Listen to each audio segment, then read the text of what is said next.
So there we complete with number 9 and all of the number of sides, the polygon-based 3D surfaces, prisms, and pyramids. Now notice what we're headed down to. We're headed down to a cylinder and a cone. Now those two things are based on circles, and so we're going to write these others. Really, it's going to follow the same pattern. So if we have a cylinder, notice that this is really just a circular prism. And yeah, the LSA, the lateral surface area, so if you were to take let's draw it over here. If you were to take and cut a cylinder and then unfold it, the lateral surface area is really a rectangle. Just like this was a series of rectangles and we had perimeter times the height.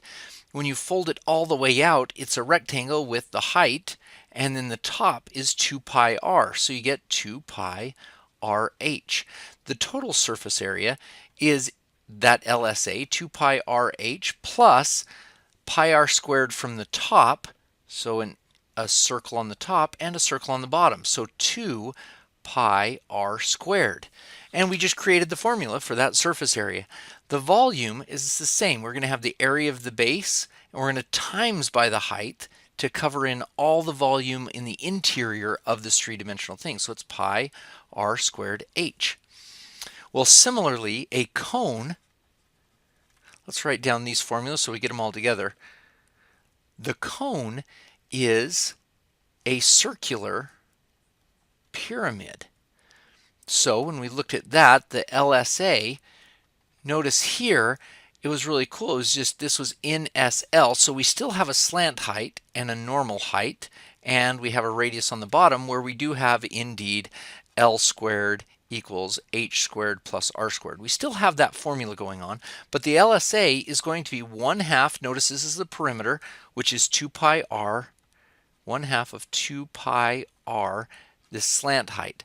That's the perimeter down here. And yeah, it's just like if you fold this out, you get like a really big triangular piece, sector of a circle, and it's 1/2 2 pi r. So those normally cancel, and you'll see this in the book, pi rl. Well, the surface area is pi rl, that's the LSA, the lateral surface area on the side, plus the base, pi r squared. And then the volume is going to be pi r squared h, that's the cylinder volume formula, all divided by 3, or times by 1/3. And there we have these other two. So now we can do 10, 11, 12, and 13, but we'll be using these formulas a little bit heavier than reconstructing them again. All right, with that, let's move on and let's see what number 10 looks like. Number 10, cylinder. So the height is 5 meters, the radius is 7. So the lateral surface area, so on number 10, we have the lateral surface area is going to be 2 times pi times 7 times 5. So that's 35, 70 pi. Now you can punch this into your calculator. That's fine.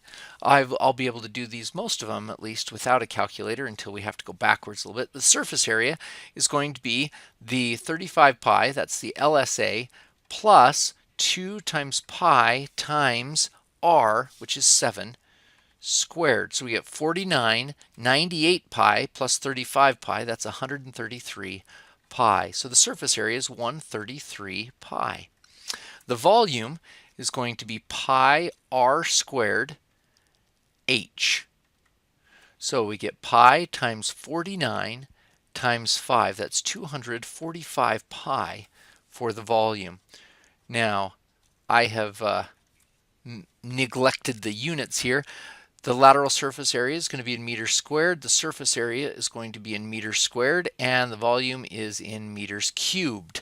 So we get a three-dimensional thing and a two-dimensional unit here for the area. Okay, number 11.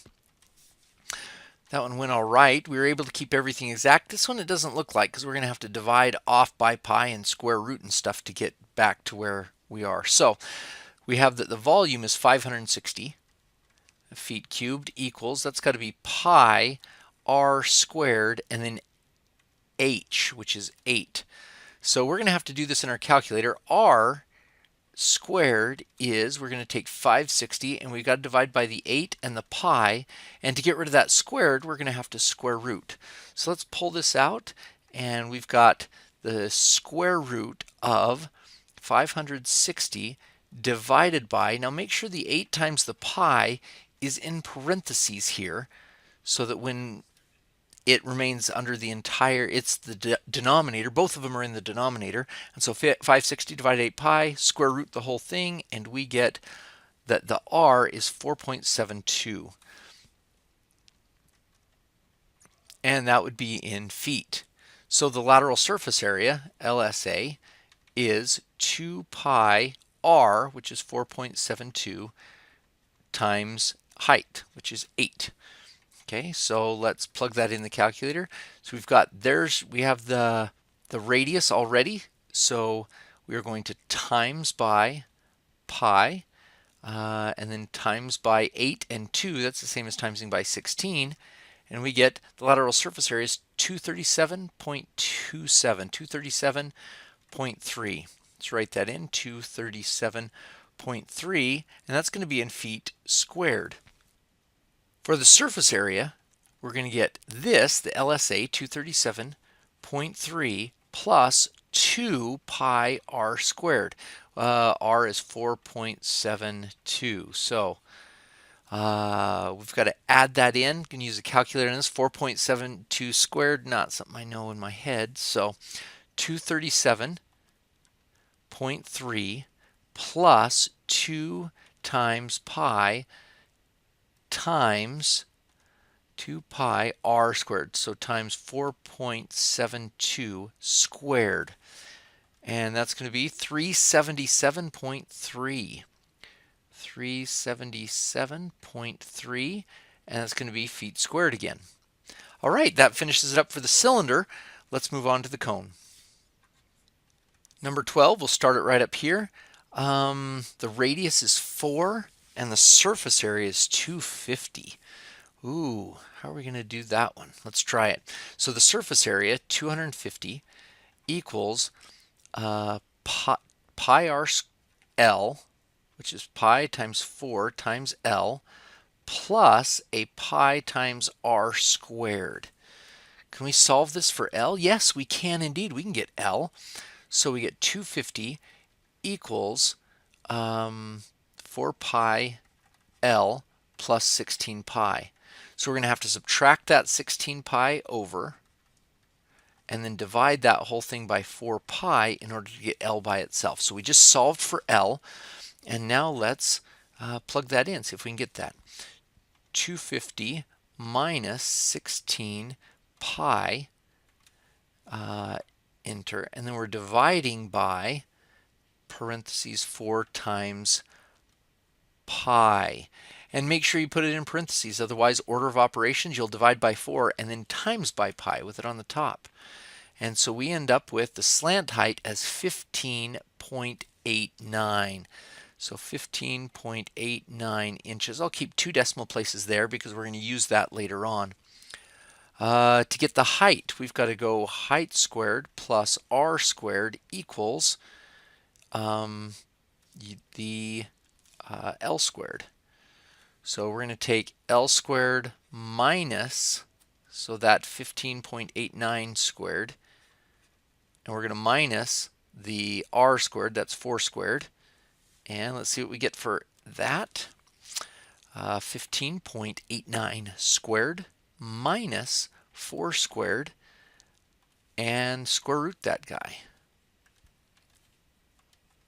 We get 15.37. So in this cone, just to see what's going on here, the height right down here in the middle is that number we just got, which was 15.38. I'm going to put that guy right here, 15.38. And then the radius is 4. So you can see this is a really tall, narrow cone. And so this is a 15.89. There you go. So 15.89, and this is a 15.38. So there we go. And now we can get the rest of them from that. So the lateral surface area is going to be the surface area minus the area of the base. So let's get that, the pi r squared right here. So when we did that and took it over there, we can get that? That's our LSA right there. Or you could do pi times 4 times this 15.89. Either way would be fine. Let's go ahead and type that in the calculator.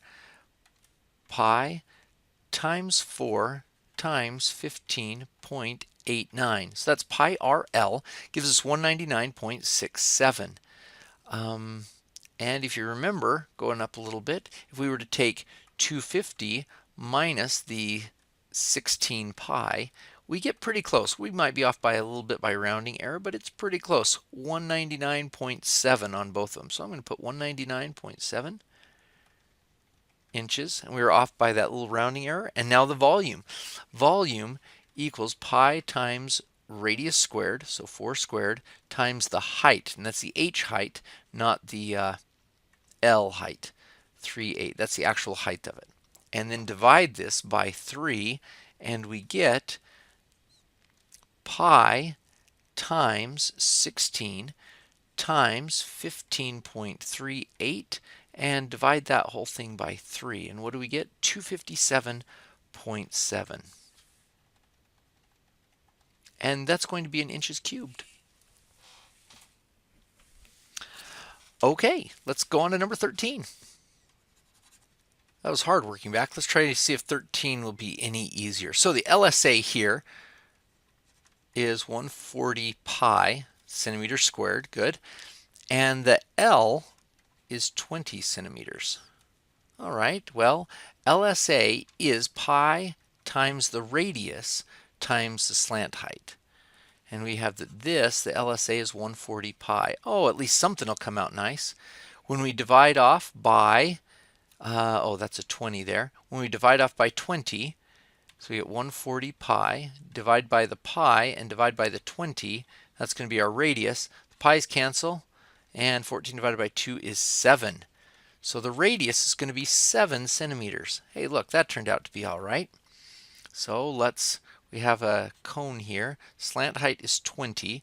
The actual height coming down into here, we don't know yet, but we know the radius is going to be a 7. So let's get that height. 20 squared minus 7 squared equals the height squared. So we're going to square root both sides to get rid of that squared, and let's see what we have here. 20 squared minus 7 squared, and square root that. And we get 18.7. So the h is 18.7 centimeters. Good. Now the surface area, we've got to have the LSA plus the area of the base. So the surface area is going to be pi RL, which we know to be 140 pi, plus pi times radius squared, so 49. So that looks like 189 pi. Hey, we could actually have an exact answer here. Look at that. And then the volume is going to be pi r squared h all over 3. So 49 pi, oh, we're going to have to put it, we've got a decimal in there somewhere. So pi times radius squared, so that's going to be 49, times the height, 18.7, and then divide everything by 3. 959.5, yeah, 959.5, and that'll be centimeters cubed. Surface area is centimeters squared, and these other guys are centimeters. Okay, that finishes cones. And for the last shape that we've got, 14 through 17, it's going to be a sphere.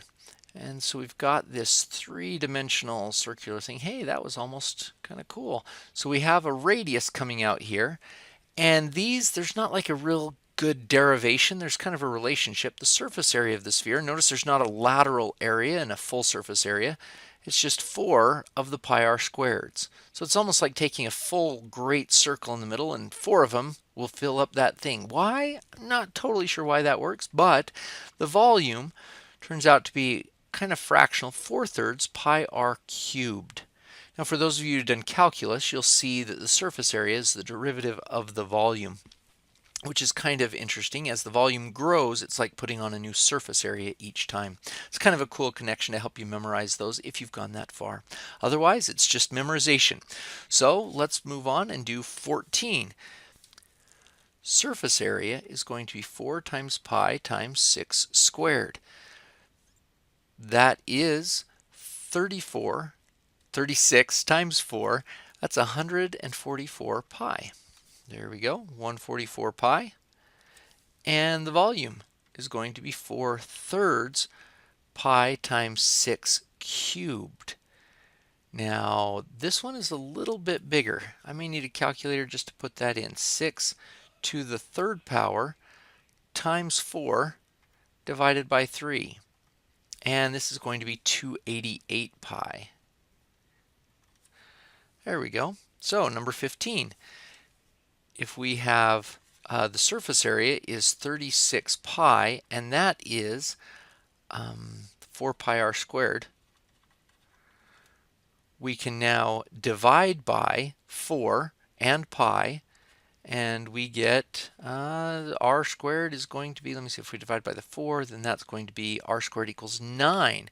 So r is going to be 3 feet. Oh, I missed that over here. This has got to be inches squared, and this is going to be inches cubed.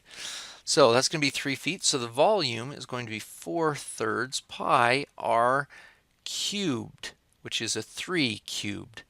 So I have 3 times 3 times 3 times 4 divided by 3. It's going to be 4. One of those 3's will cancel, and I get 4 times, hey, look at that, 4 times 9 times pi. That's 36 pi. That's feet cubed. It's very interesting. It's probably the only radius where the volume and the surface area are equivalent numbers in different units.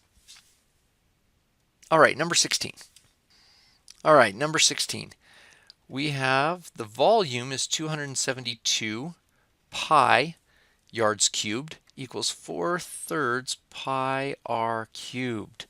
Ooh, that's the volume. Let's see if we can do this. Take 272 times by 3, so 272 pi times by 3, divide by 4, and divide by pi. And that's going to be r cubed. I hope this comes out nice.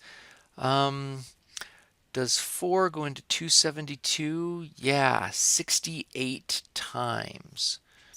3 times 68 is, let's double check that all that math. 272 divided by 4 does equal 68 times by 3, and we get 204. So we get 204 equals r cubed. Well, the only way to undo the cubed is with a cube root. So r, we're going to come out with a decimal. So we've got 204. So second. Now notice here, so if we go into the math, you'll see a cube root button right there on 4. So the cube root of 204. Enter, and that's 5.89. So the radius is going to be 5.89. So if we do the surface area, it's 4 times pi times 5.89 squared. And that equals 4 times pi times 5.89 squared. And that's 435.95, so 436. 436. Let's get the right units. Yards squared on an area and yards on a length. Good. And number 17, last one. If the radius is 17 millimeters, the surface area is going to be 4 times pi times 17 squared, and the volume is going to be 4/3 pi 17 cubed. So let's punch these in and get those numbers. 4 pi times 17 squared gives us, whoa, 3631.7. 3631.7. That's going to be millimeters squared. And the last one, 4 divided by 3 times pi times 17. It's going to be a big number, cubed. And we get 20,579. 20,580, 20,580. And we're dealing with millimeters cubed. And that completes our 3D figures.